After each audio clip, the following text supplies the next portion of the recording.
He widens. I have a philosophy regarding the way a broadcast should be done. My job is to report the game accurately. But the main thing is to report it and not to editorialize. To be objective for both teams and to be enthusiastic, honestly, for Tennessee. But basically, it is to report what goes on the way you should read it on the front page and not in somebody's column.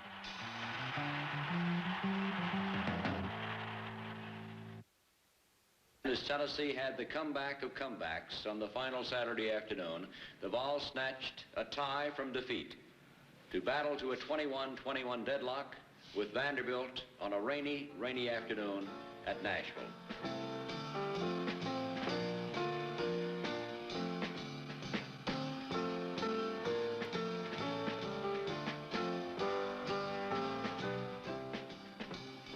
A lot of little boys would like to grow up to be like John Ward, Tennessee's #1 sportscaster and the voice of the Tennessee Vols. He's on radio and television, and he gets to go to every UT football and basketball game free. But before you future sportscasters begin practicing your play-by-plays, you should know about that one particular day each year when the voice of the Vols broadcasts on both radio and television with both football and basketball. Vanderbilt comes into this game. November 30th was such a day.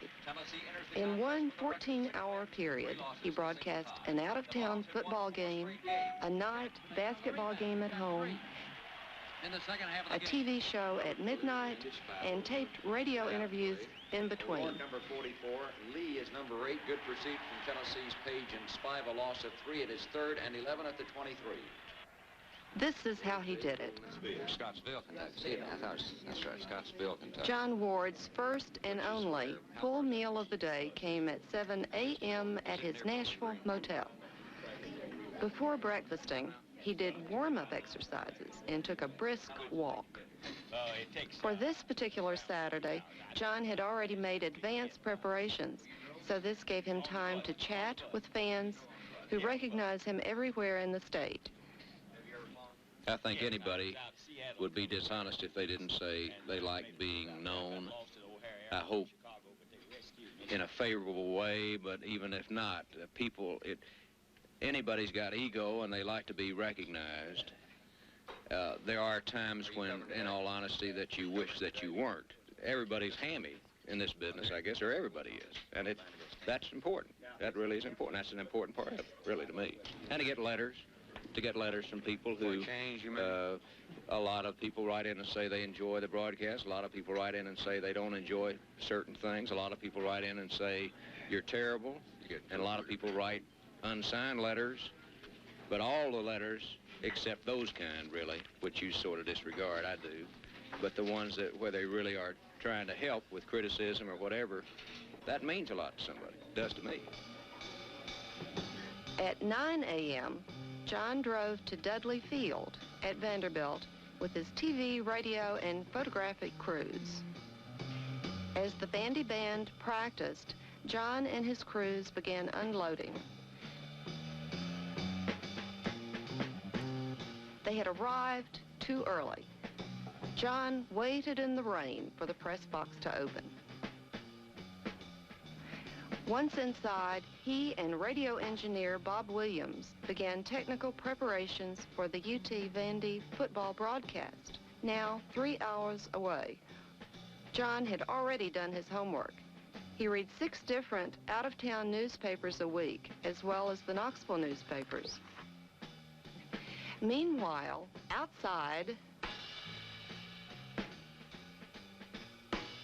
an hour before game time, John went down to the wet field for a little ritual he has established with Nashville newspaperman F.M. Williams. I believe in the Clemson game. I know it was the Clemson game that Tennessee football was, we'd had a rough opening season and people were upset and all that. So for what it meant, I was going down to shake Battle's hand before the game. And as I walked on the field, F.M. Williams was there for just the same thing. So we both went out and we shook his hand. And Tennessee won the game 29-28. So in Nashville, it was pouring down rain. Nobody in his right mind would be out there trying to shake hands with somebody. but we were there to go through the ritual. As the rains came, John sought shelter under the stadium with business manager Gus Manning. When Coach Battle arrived, they were surrounded by fans and friends. Oh, it's just wet. It is something to, it's something for somebody to come and ask for an autograph, perhaps particularly little kids.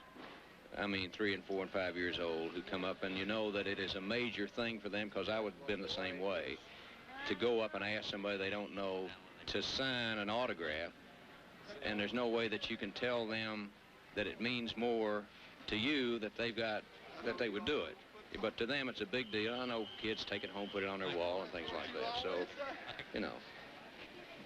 The ritual completed, John returned to the press box, and promptly at 12:45, he and colorman Bill Anderson were on the Vol Football Network. It's football time in Tennessee. Good afternoon, everybody. Tennessee and Vanderbilt playing at Nashville, Tennessee this afternoon. And working with me again today is the analyst on our Vol Network radio broadcast, Bill Anderson, who back in 1955 was the hero of the Tennessee-Vanderbilt game. Do you remember that one, Bill? Very well, John, but that's been a long time ago. You were slender and you were very sinewy in those days. Still very sinewy. And slender. Tell us a little bit about this Vanderbilt team today. What Vol fans can really anticipate from Vanderbilt? Well, I think you're going to see Vanderbilt putting the ball up in the air a lot, John. They don't have the people. During a broadcast, John is assisted by a producer and 2 spotters. John believes in reporting fairly and accurately about both teams in a contest without bias. People who listen to Tennessee football, for the most part, there are some new listeners every week that you have to think about that you want to be fair with. But for the most part, they tune in, they listen to Tennessee football, they know it's a Tennessee announcer. And most of the people who listen are Tennessee fans. There are some who aren't. But by and large, they know it's a Tennessee announcer. So, by nature, I mean, even if you were completely unbiased the other way, unless you just went to the ridiculous level, they're going to think you're biased because this is the Tennessee network, and, you know, there's no way to convince them that you aren't. But I think when it gets to being objective is that doesn't, I don't think, I've never said this, I've never said we have the football, or we have the basketball, or we have the ball. Never said, because that's wrong, I think. Some people say it. But at the same time, if the player on the other team makes a good play that requires some kind of comment editorially, then I've made it, and always will. Downfield across the middle, pass complete. Jesse Mathers makes the catch, is immediately decked by Jimmy Watts, but it's anybody in a business that wears any kind of creative ability in there, you have a tendency to always try to do it different. You can't, I don't believe you can get in a rut and do every game the same way, because you have to keep trying to improve. And that means sometimes you change and do things worse. But I think if you didn't at least try to change, it'd be boring to begin with. Five-man front. Holloway back looking to throw. Nobody open. He will run the ball, and he'll get 6 yards. Moving forward, tackled by middle guard Tom Galviers. Immediately following the game, John was on the team bus headed for the airport. On the chartered flight back to Knoxville, he began planning a replay of the game for the Bill Battle TV show with producer Ernie Robertson. At 7 p.m., the team flight landed, and John hit the pavement running. He had 45 minutes to drive to Stokely Fieldhouse in the basketball game between Tennessee and Wisconsin. He made it. At 7:45, John was back on radio, this time on the Vol Basketball Network. I think preparation is the key to anything. In doing a film, doing the way a TV show is best, really is being thoroughly prepared before you go there as to what you're going to have. Then, when the 2 or 3 unexpected things happen, strictly by being prepared, the 2 or 3 unexpected things, you can showcase them more because they stand out in your mind. If everything was unexpected, then what really is unexpected wouldn't be.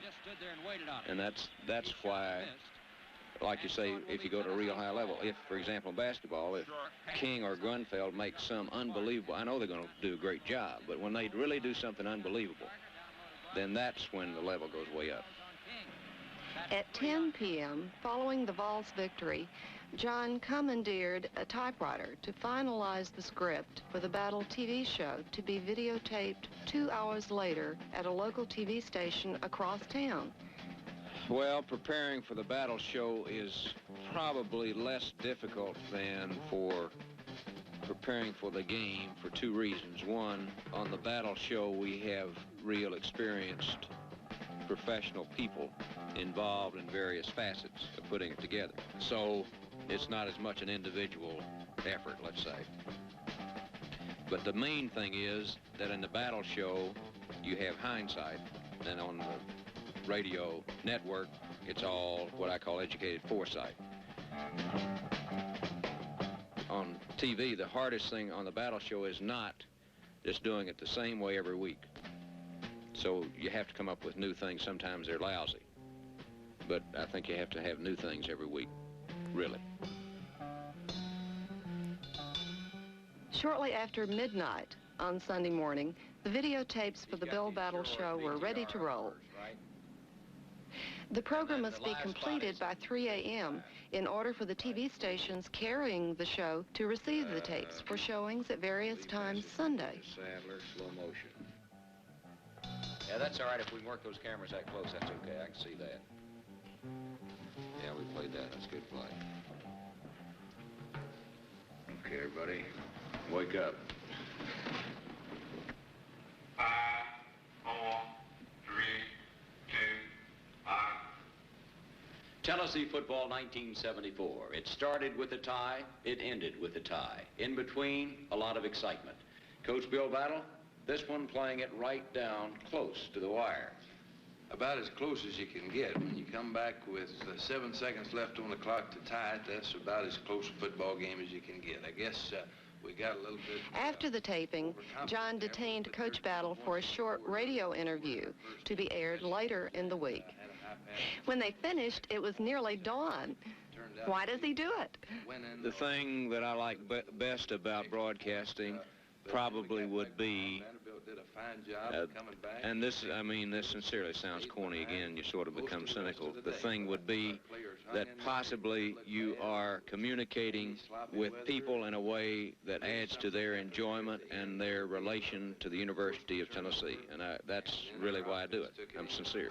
I mean, I make a few bucks, but the main thing is that when you go to Union City, Tennessee, or when you go to Pulaski, Tennessee, or Nashville, or Tuscaloosa, or when you go somewhere like St. Petersburg, Florida, and somebody comes up to you, or Ann Arbor, Michigan. We had a guy come up in Ann Arbor, Michigan, who listens to every Tennessee basketball game in Detroit. How? I don't know. He says he does. He may get it on the phone. I don't know. But when he does that, and you know that suddenly you've got the pressure of being the link, that's a lot of responsibility and a lot of challenge, and that's the best part of it. Here's a draw play that got us. There's Ernie Ward going. On Saturdays, John Ward belongs to the thousands of Tennessee sports fans. But on Sundays, he belongs to me. I'm the voice behind the voice. I'm Mrs. John Ward.